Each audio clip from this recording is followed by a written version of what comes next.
மறக்காம சர்ப்ரைஸ் பண்ணுங்க. Thank you. Sort of just grin and bear it on this H file, just try to capture his pawns. But again, this is a motif that I've used a couple of times in my games, and I've noticed that every time I've used it, my opponents completely don't expect it. It's kind of an odd move, maybe because you play f5, you push this pawn in front of your king, you sort of let your opponent play g5, but it turns out that after takes f4, Black's advantage here is quite serious. So after I played f5, quite an unusual development happened here. My opponent played rook d2 e1, which makes sense. He wants to target this backwards pawn, but the reason I say unusual development is because I believe this move was a blunder. My opponent completely missed my retort. Queen takes d4, giving away the e6 pawn with check, and then giving away my bishop here. Of course, if he doesn't take this bishop, then my queen is threatening to come in. Remember how I said this b3 move seems a little suspicious to me? Well, you can see it now. It doesn't look that smart now to weaken the king. Queen c5 is hanging. The queen can simply come in. The bishop can go to f6. My opponent simply took on e7. And again, it looks like white is just in huge trouble. It looks like he's just lost here because I'm up 3 pawns, I believe, at this point, or what is this? Yeah, 2 pawns actually so far. But and also his king is wide open, so it looks like all right, game over. But this is what was so unusual here. My opponent plays g5, attacking my king, and well, I just played the natural move. I collect some pawns, and then I realized that, oh man, I'm up all these pawns, but my king is under such heavy fire. It's going to be hard to win. So I gave a couple of checks just to get my queen into better positioning here. Finally took on g5. My opponent plays h6, takes, and now rook h1. So a completely ridiculous turn of events. I'm actually up 4 pawns at this point. My opponent's king has no pawn cover to speak of. But because of my king now suddenly being in this grave danger with this rook, and this queen here, and the pawn takes g5 ideas, I really didn't have anything better to do than give a perpetual.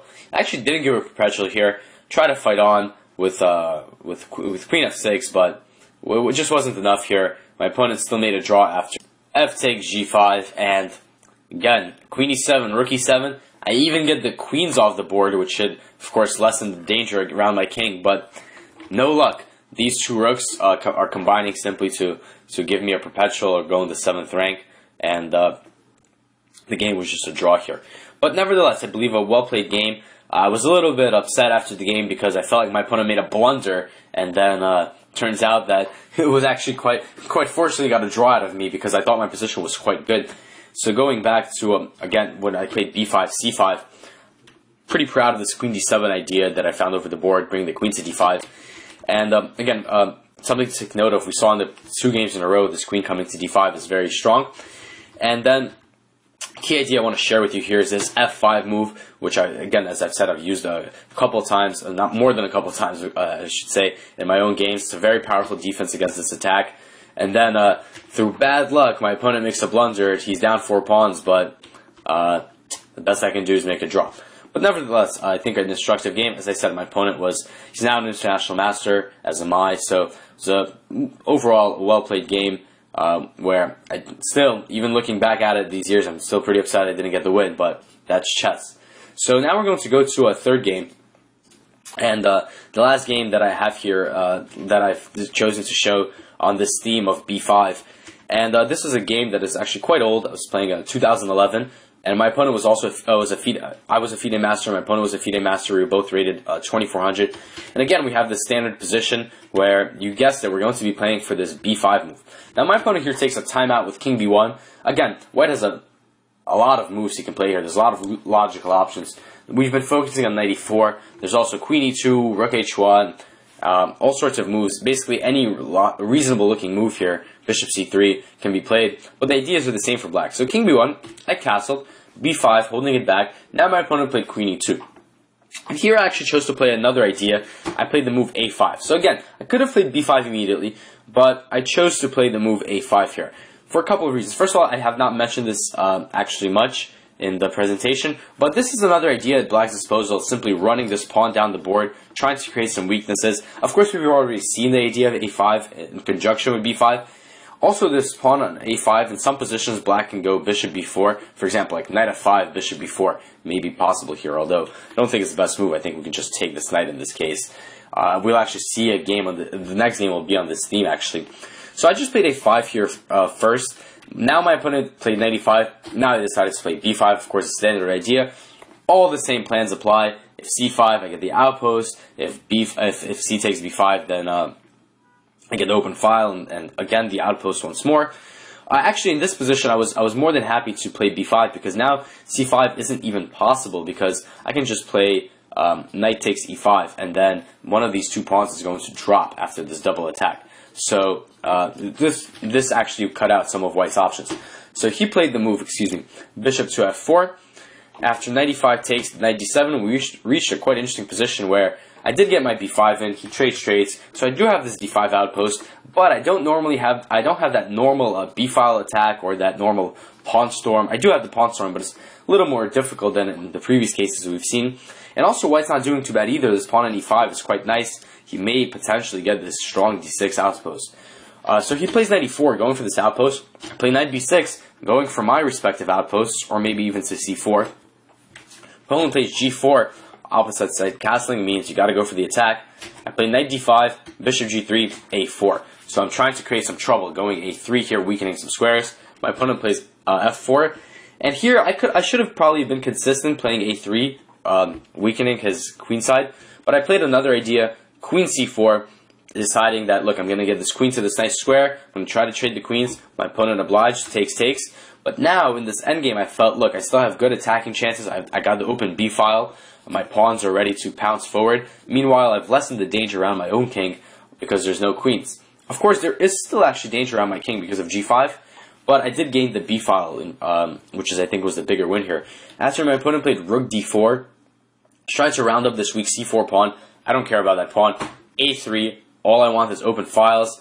I want to get at that king, even in the endgame. Now my opponent played rook c4, I played a takes b2.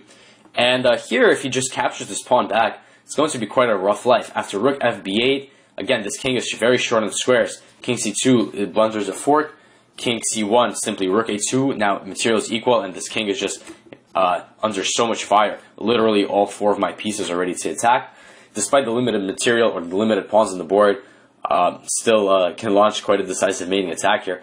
And that only leaves king a1, after which White is barely holding on. But, for example, bishop a3 is already threatening some nasty stuff with bishop b2, maybe even rook b2. So, huge initiative for black here at the cost of a pawn. Would be very, very satisfied with this. My opponent instead played rook h2, and now after bishop a3, I went on to win quite an adventurous game, most of which, unfortunately, I don't have notated because this was played on under a shorter time control, after which we could stop notating when our time hits 5 minutes or less. But in this present position, of course, black has to be favored here. Very powerful pawn on b2. Material is equal. Knight on d5 is powerful. I can try to toy with rook c8, rook c1 ideas, and I ended up winning this battle. So let us move on. We just had these 3 games here. Again, the purpose of this short excerpt of the short game was I want to showcase again more plans with this b5 strike and how the game can continue with this opposite side castling. So again, themes that we've seen before, but sort of just to reinforce. But now we're going to move on to another idea here. And in this game, actually, we're going to have something a little different, where my opponent actually was quite well prepared here. And he plays king b1, which we've already seen in the sort of theoretical section. We know this is the way to go. Get the king to safety, protect a2. And I castled, but now he didn't play this knight e4 move, which we've been discussing a lot. Instead, he played queen e2, which is also very possible. The queen on e2, I discussed, has some many benefits, actually. You want to play knight e5, you want to get this queen off the d-file, where there can be a potential rook. You also want to open up your own rook on the d-file. The queen is also targeting e6 and defending f2, which are very key ideas for White when he plays g4 with a sack. It also prevents f5 ideas, of course. So here it's very. I played queen b6, which is important. I mentioned this in the presentation that I once fell into a trap here. I played the move c5, which is a very natural idea. I want to open up the king side, but here it's actually premature because of a crazy idea. Pawn to d5 here, which the whole idea is, look, I'm giving up a whole pawn. if ED, knight f5, the knight lands on this very powerful square. There's a sacrifice coming, g4 is coming. Very, very dangerous for black here. So in the game where I fell into this trap, I had to play knight d5. And now my opponent simply played knight e4. So he sacrificed the pawn to get some time here. I have to deal with the unpleasant d-file pressure. And he's down a pawn, but I really have to do something about g4, g5 coming so fast. In the game, I ended up holding on for a draw. But I wouldn't repeat this position again. It's quite tough to play. There's lots of tactical ideas here. Also, white may even play c4, bishop c3, and he wouldn't really worry about b5 in this instance because this bishop is so powerful. Actually, sacrificing this d4 pawn has led to the opening of that diagonal. So a very, very nice trap here my opponent potentially prepared for me here, which I sidestepped with queen b6. But now it turns out there's no trap. Black enjoys quite a fine game. I'm going to play c5 in the near future. My rooks are ready to come into the open files. Let's see how this game developed. My opponent played knight e5, which is a plan I mentioned. I played rook a d8. I actually want to keep my rook on f8 to keep in touch with my king side. Potentially, white can try to set up some, if I'm not paying attention, playing some moves like this. I gotta watch out for knight f7 ideas. Queen e6, of course, will win the house. White also has ideas of knight f7 and knight g6 in some positions. Same idea, you just want to remove this f-pawn, weaken e6. That's why I played rook d8. This rook should be guarding f7. Maybe it'll go to e8 to guard the e6 pawn. So just a small tidbit there. My opponent plays bishop c1, opening up the rook on d1. Now c5, as planned. So if he was to take, now I'm going to be perfectly happy. I can take with the knight or bishop, probably with the knight here, get the knight closer to the center. Knight a4 ideas are maybe coming with knight c3. Open the d-file, knight d5 is coming, and I think black's game is quite fine here. My opponent played knight c4, trying to sort of push the pace here, but I don't really like that move. After queen c7, a retreating move, I'm actually ready to go the offensive, getting some temping against this knight with b5. My opponent still tried to play very aggressively. Knight goes to f5. So this is an idea that we've actually seen before and talked about a bit. Usually you have a couple of options here. You can either run with the bishop, you can defend the bishop, but here I simply went pawn takes f5. So I'm giving up my bishop for the knight, which can be argued favorable exchange for white. Furthermore, I'm also getting into this double pawn formation with this f7, f5 pawn. But it's not all gloom and doom here. After queen e7, I simply play knight e4, which is a benefit of this pawn on f5. More light square control, more control of the center, and also this queen, it has to lose some time. The rook e8 is potentially a threat here, almost trapping the queen. So my opponent decided to go queen h4 here, getting his queen way out of there, and also defending f2, which of course was hanging, but a little bit offside here. So I simply play c takes d4, rook d4, now knight d to f6. So my tandem of knights is quite formidable. This pawn on f5 is not in any danger. Now my opponent plays rook to d8. He should play rook h to d1, after which I plan to exchange the rooks, play b5, and then centralize my queen. Very powerful central formation. The pawn on f5 is no danger. The pawn on h5 is actually harder for white to defend because there's no g4. So I would have been perfectly happy with this game. But let's see what happened. This game is actually over in only 5 more moves. Rook d8, rook takes d8, knight on c4 is hanging, so he goes knight e3, f4, knight f5. So it looks like, and I'm sure my opponent felt this way, that white is really getting somewhere here. This knight has landed on f5, which is a dream square, of course putting great pressure on my king side. There are sacrifices in the air. f4 is hanging. Looks like a tough time for me, but now it's time for my turn, and my turn is to turn the attention on his queen side, which suddenly is completely bare.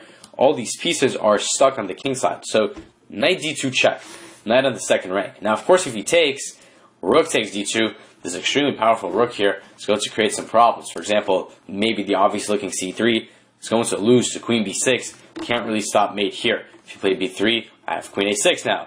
Or maybe queen a5 is more precise here. Double attack. He's going to get mated. So my opponent decides to play king a1. Excuse me, getting out of the way here. Queen takes c2. And his whole plan was hinged on the following tactic. He gets to win a pawn and open up my king. But it was a big shock to him where we all know queen and knight, very famous duo, very powerful tandem. And queen b1 is simply made in one. My opponent missed this one. So quite an unusual checkmate here. And quite a funny ending to the game. But humor aside, going back here, very important, queen e2. Don't play c5 here. Don't allow your opponent this brilliant d5 move. After queen b6, natural play will suffice. I place the a rook on d8 because I want the f rook in touch with the king side. And then, with natural play here, of course.